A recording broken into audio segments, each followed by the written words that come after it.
Hello everyone, and welcome back to our channel, Pretty Nerdy Adventures. My name is Taylor, and as always on my left is my pretty nerdy partner Michael. And this week we are doing some collection cleaning. Now, for those of you who are just getting to know the two of us, Michael and I are avid collectors of things. Whether it's pins, backpacks, sodas, even nail polish. We like stuff. But the one thing we probably have the vastest collection of would probably be Funko Pops. The adorably cute block-headed vinyl figurines that feature pretty much any character, person, or creature you can think of from pretty much any pop culture IP you can think of.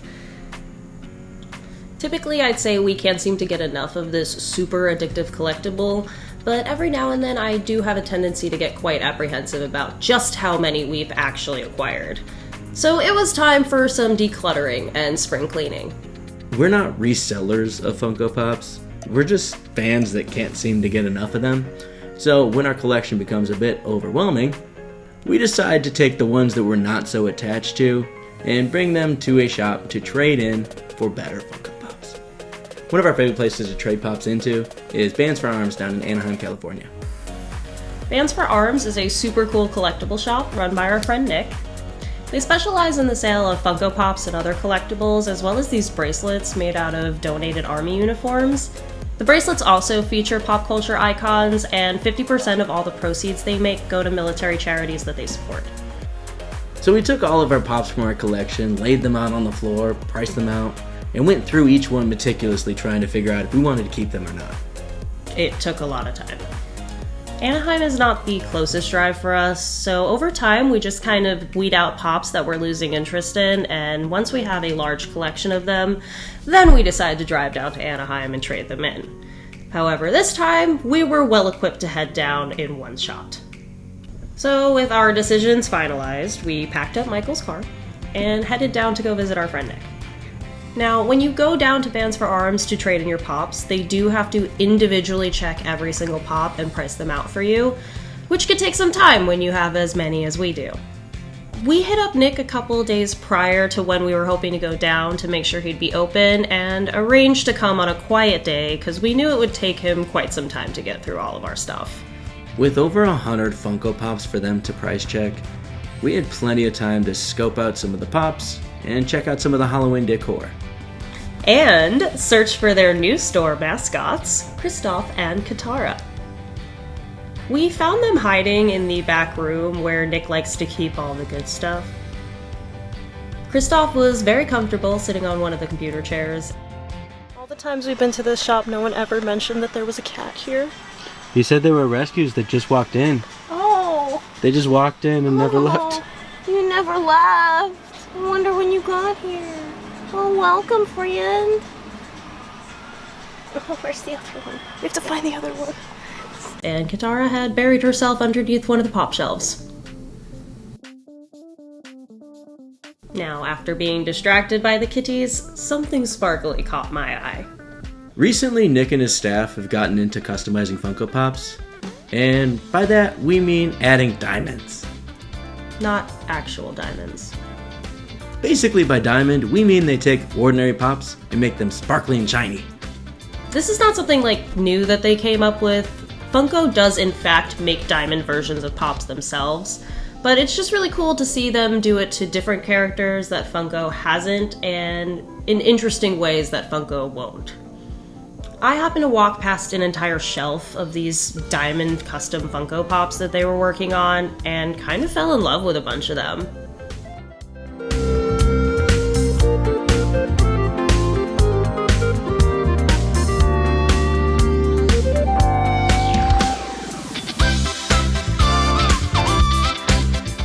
And after we were done browsing the store for a few hours, And playing with the kitties.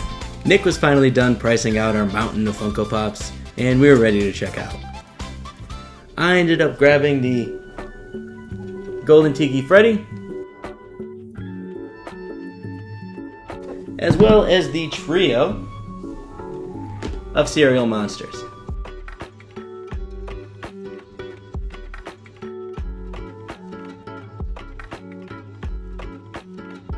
Well, I simply could not pass up the opportunity to snag the New York City Comic Con Coraline, featuring cotton candy.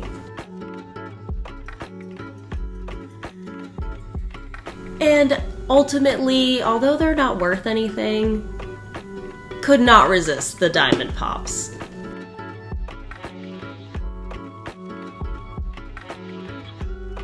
I also snagged the Diamond Scarlet Witch and Agatha Harkness pops, but you may have noticed that those are missing from the table. They're not under the table, Michael. Now, that's for a special reason. Those pops have a stipulation attached to them. So I don't have them in my possession quite yet, but I will be getting them in the near future, and once I do, I will be sure to show them to you, as well as tell you the reason why they're taking so long to get here. And there you have it. Our trip to Bands for Arms was a successful one, I would say. We cleared out a bunch of space in our apartment and snagged some cool new things along the way. But because clean shelves to Michael means more space to put Funko Pops on. Oh no! Did I get another mystery box? Did he get another mystery box?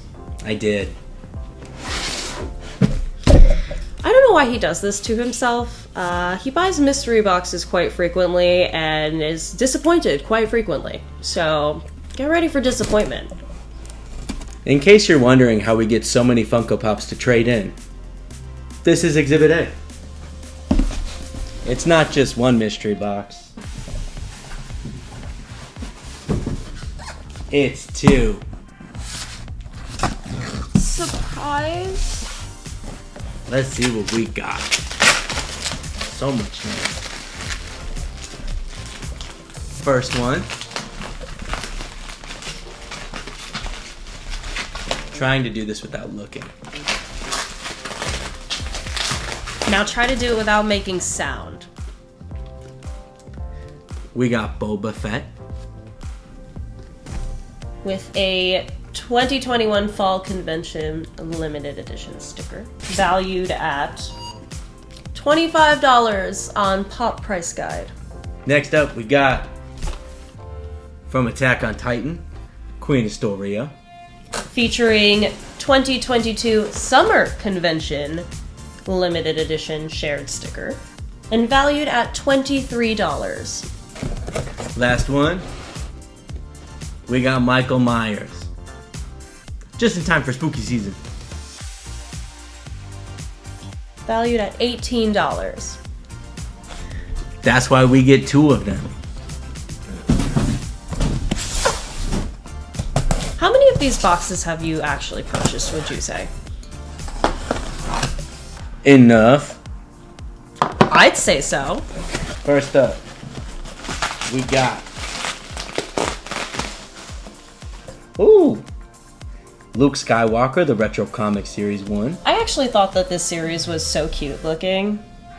I really did like this series. I thought this was one of the more creative things that they had done. They didn't just decide to like throw glitter on one of the molds that they already had, or like make it metallic, or make it glow in the dark. Or blacklight. This was like different.